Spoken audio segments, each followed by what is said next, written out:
네, 중국의 최대 연례 정치 행사인 양회가 개막했습니다.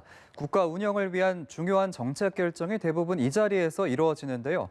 자세한 소식 베이징 특파원 연결해서 알아보겠습니다. 임광빈 특파원. 네, 베이징입니다. 네, 지난해는 코로나19 탓에 2달가량 늦게 열렸었는데 올해는 예정대로 진행이 됐군요. 네, 그렇습니다. 양회는 중국에서 해마다 3월에 열리는 연례 정치 행사입니다. 최고 정책 자문기구라고 할 수 있는 중국인민정치협상회의 정협과 우리의 정기국회에 해당하는 전국인민대표회의 전인대 이 두 가지를 합쳐 양회라고 부릅니다. 어제 오후 정협회의가 먼저 시작을 했고 전인대는 오늘 오전 막을 올렸습니다.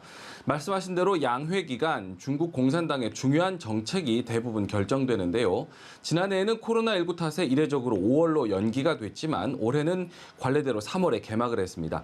코로나19 전쟁에서 승리를 해서 정상으로 돌아왔다는 점을 대내외에 알리는 의미도 크다고 할 수 있겠습니다. 네, 중국에서는 최대 정치 행사인 만큼 이 양회 개막에 많은 공을 들였다고요. 네, 그렇습니다. 양회가 열리는 곳은 우리나라 국회의사당격에 해당하는 베이징 인민대회당입니다. 화면을 보시면 알겠지만 수많은 사람들이 빼곡하게 자리를 채우고 앉아 있습니다. 코로나19 상황 속에서 이게 가능한 일일까 싶을 때요. 시진핑 주석 등 지도부는 마스크를 벗고 있지만 중국 전역에서 모인 지도자급 5천여 명은 모두 마스크를 쓰고 있습니다. 또 참석자들은 베이징에 도착하기 전 코로나19 백신을 맞은 것으로 알려졌는데요. 혹시 모를 감염 가능성을 차단하겠다며 취재 기자들도 핵산 검사를 실시하는 등 엄격하게 통제한 상황입니다. 제한된 인원의 취재 기자들마저도 화상을 통해서만 당국자들과 질의응답 인터뷰를 하는 형편입니다. 네, 그러면 양회에서 발표된 중요한 소식들도 살펴보죠. 중국이 올해 경제 성장률 목표치를 6% 이상으로 잡았다고요. 네, 그렇습니다. 코로나19 직격탄을 맞은 지난해에는 이례적으로 경제 성장률 목표치를 공개하지 않았는데요. 코로나19 불확실성이 여전한 상황에서 올해도 그러지 않겠느냐는 전망이 있었지만 올해 6% 이상이라는 높은 목표치를 내놨습니다. 중국은 지난해에도 세계 주요국 가운데 유일하게 2.3%라는 플러스 성장을 기록한 바 있습니다.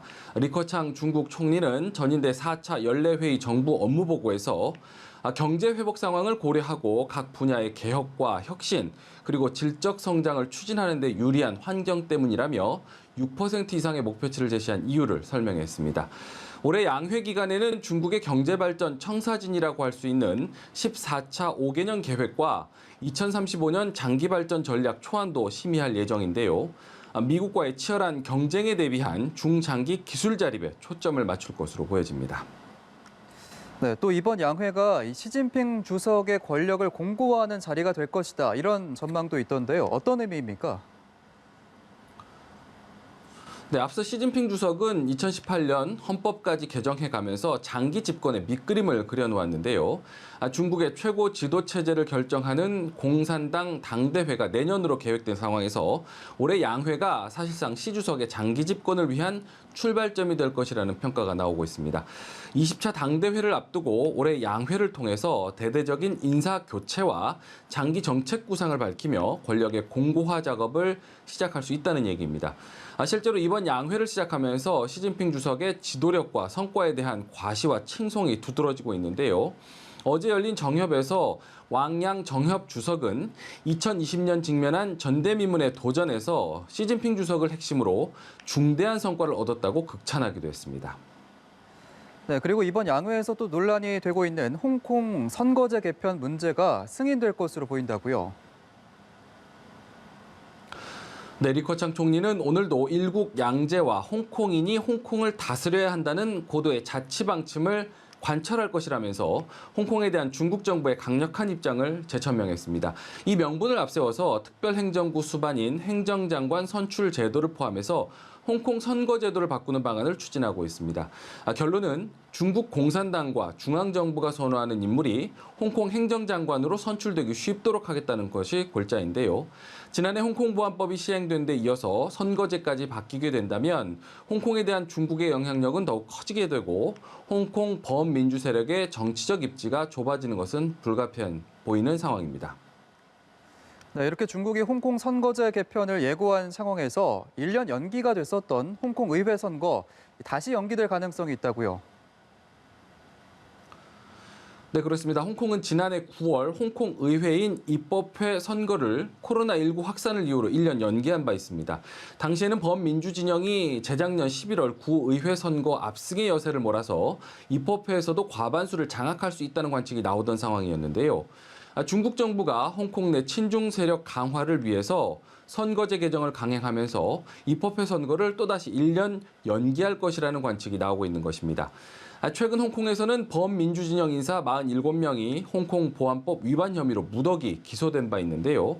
지난해 입법회 선거를 앞두고 60만 명이 참여하는 입법위원 예비선거 경선을 치른 것을 두고 홍콩 경찰은 국가전복 혐의를 적용했던 겁니다.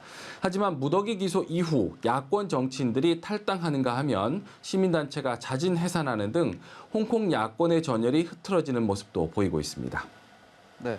한편 이 중국의 양회기관에 맞춰서 미국이 대중 강경론을 펼쳤는데요. 중국의 반응도 전해주시죠. 네, 토니 블링컨 미국 국무장관은 중국과의 관계를 21세기의 가장 큰 지정학적 시험이라고 규정했습니다.